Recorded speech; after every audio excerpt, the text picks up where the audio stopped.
even after everything that I've experienced with Anna and spending all that time with her, there's that scientific controlled, sort of rational part of my brain still has doubts. So I wonder what it will take to totally convince me. And then a unique opportunity presented itself.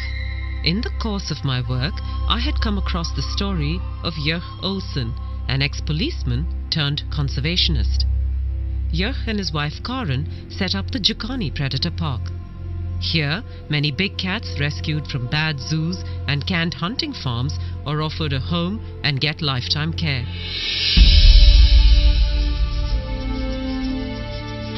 Jörg has a remarkable relationship with his cats, and he handles them in a way I have seldom seen before.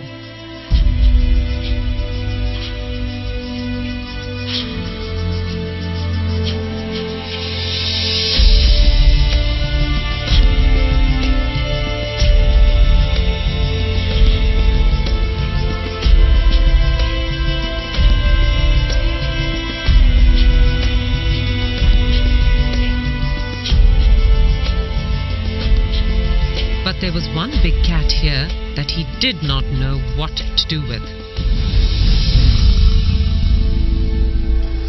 This black leopard, called Diablo, had been rescued from a European zoo where he'd been abused.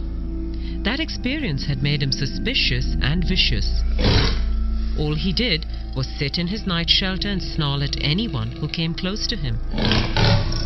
6 months in, and Jörg was at a loss as to how to deal with this cat. That whole atmosphere there was a vibe of aggression and of I hate you and I will kill you. And the one encounter I had with him, he sent me to hospital 1 bite, 1 week. Here, I thought, was the perfect case. If Anna could get this animal to change his behavior and become well adjusted, then I would have no choice but to acknowledge that she was in dialogue with animals. It took me some time, however, to convince Jörg to bring in Anna. He's a dangerous cat. He's very, very dangerous. He's towards me and towards everybody else. In my opinion, the chances of an animal communicator changing that, it'll take a lot to convince me. I honestly do not believe that an animal can talk to a human or communicate with a human. I've had animals my whole life. We give them commands, we give them instructions, and they do it as we habituate them, basically. But I'm very skeptical to think that an animal like Diablo will communicate or can communicate with humans. I am desperate, however. I do not want to lose him. I made sure that Anna had no information on Diablo or his history before she came to speak to the black leopard. I was nervous to see what would happen, as this animal never let anyone near his night shelter without a lot of snarling and growling. But the minute he saw Anna, he calmed down and let her kneel right outside and look at him.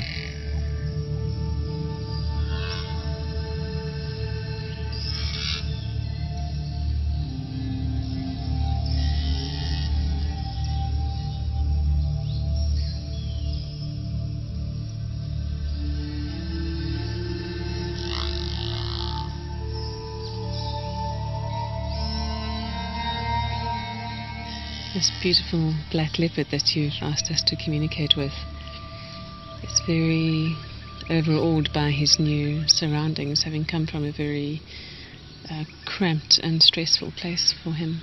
That this place has been provided for him, but he's been quite conditioned by a very unfortunate past. He doesn't want much to do with humans as a result. He's immensely powerful, and I mean not just physically, which you well know and respect, but he's immensely powerful with a wisdom and an energetic presence and personality that is far bigger than anyone has ever appreciated about him before. And he commands a certain amount of respect for that. Again, not in a needy way, but really just by virtue of who he is as a being. There's a very particular thing about his name, Diablo. He wants that name changed because he doesn't like the associations with it, the blackness, the darkness, the diabolical. And when asking him about his past before coming here, he shows concern for 2 young cubs that were next to him. He's asking what happened to them with a great sense of care and concern. We actually forgot about that. When we went to fetch him, there was so much excitement about bringing him back here.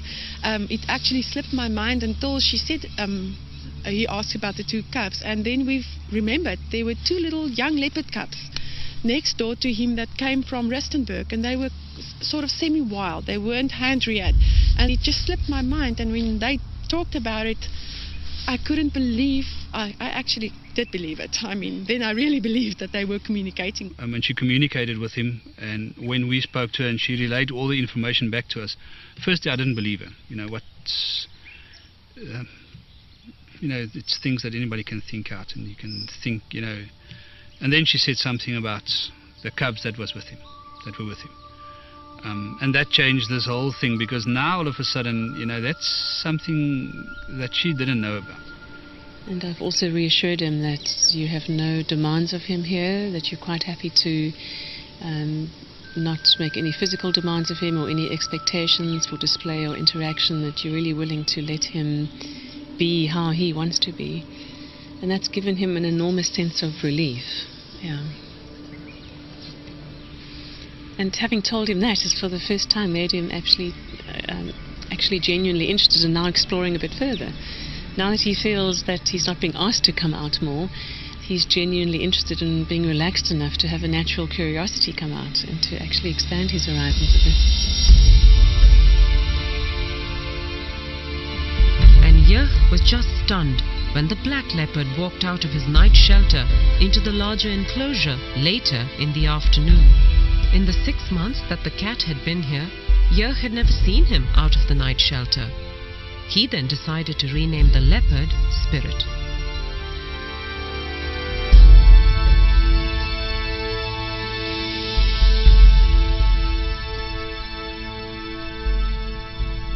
We told him that same afternoon that we're not going to call him Diablo anymore. And we understand and we agree with that the diabolical side of it. That's not what he is to us. And we'd like to change his name to Spirit. As I walked to him, I thought, listen, he asked about the 2 young leopards. And I thought, well, I'm here now, there's nobody else here. I'm not going to look like a fool if he ignores me. I'll tell him what happened to those leopards. And as I called him and I said Spirit, and he was looking at me, he was lying like that, I said, with regard to the 2 little leopards, I just want to assure you and I want to tell you that they're safe. And I couldn't help it. I just said to him, wow, you're beautiful. Beautiful. Oh, that's mooi. That's mooi. And he gave me that, oh. And I thought, what's happening here? And I said to him, you understand what I'm telling you if I say to you that you're the most stunning cat? Oh. And I spoke to him and he answered me about 19 times. And he just sat there and he was totally relaxed. It's the first time since we had him that I felt at ease with him. I felt that he was relaxed and he understood me. It was, to say that I don't know what it feels like for him. For me, it was the most amazing moment. Later that afternoon, Anna came back to check up on Spirit and to see how he was doing. I'm asking him now about how he experienced the communication from Jurg through the fence. And he said it's the first time that someone has directly expressed to him verbally appreciation for who he really is, not how they see him to be. And that really surprised him. It shows me an image of literally stopping in his tracks by surprise at that sense of just this wall of appreciation coming towards him. He is so relieved that nothing's being demanded of him here. He's just so relieved. It's like this weight is lifted from his shoulders. And when he was grunting back, he said he was saying thank you for the thank yous. So each thank you he was getting, he was saying thank you back.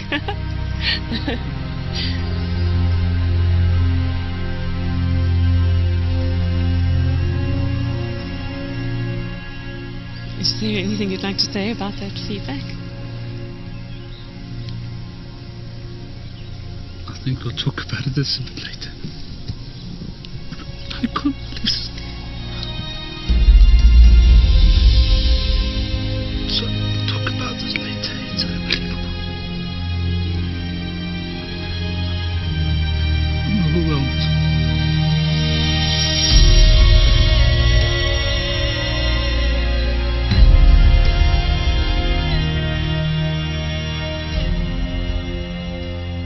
It's two different animals. It's two totally different personalities. We had a snarling cat, angry at everything, upset about being here, hating humans, hating us for having him here, ready to kill in an instant. To this relaxed black leopard that's lying on top of his log in his shelter is this attitude of you recognize me for who I am now.